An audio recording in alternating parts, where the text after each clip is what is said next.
वैभव को नहीं गांगुली को बड़ बयान कहले तांकु अपेक्षा करने पड़िबो।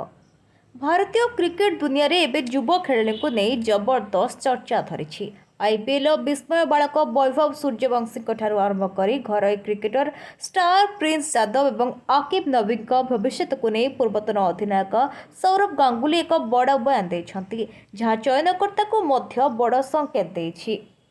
जातीय गणमाध्यम को एक साक्षात्कार दे गांगुली वैभव सूर्यवंशी को प्रचुर प्रतिभा संपन्न बोली कहते।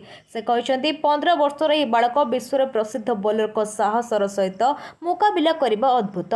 से होती भारतर असली भविष्य, किंतु यह सह से बीसीसीआई को एक परामर्श देइछंती जे वैभव को तुरंत टी20 दल में सामिल करा जाओ, किंतु टेस्ट पई तांको आउ किछि समय घरोई क्रिकेट रे रन संग्रह करने को पड़िबो। ए साक्षात्कार गांगुली को युव खेलाड़ी प्रिंस यादव को चयन उपरे मध्य प्रश्न करा जायथिला। प्रिंस को सपक्ष रे कही दादा कहते जे प्रिंस यादव जड़े अति चमत्कार एवं प्रतिभाशाली खेलाड़ी। तांको पाखर थिबा दमदार गति एवं बोलिंग कला को देखि चयनकर्ता माने तांको दल रे सुजोग दे बहुत भल काम करिसंती एवं प्रिंस यहा पई पूरा योग्य थिले।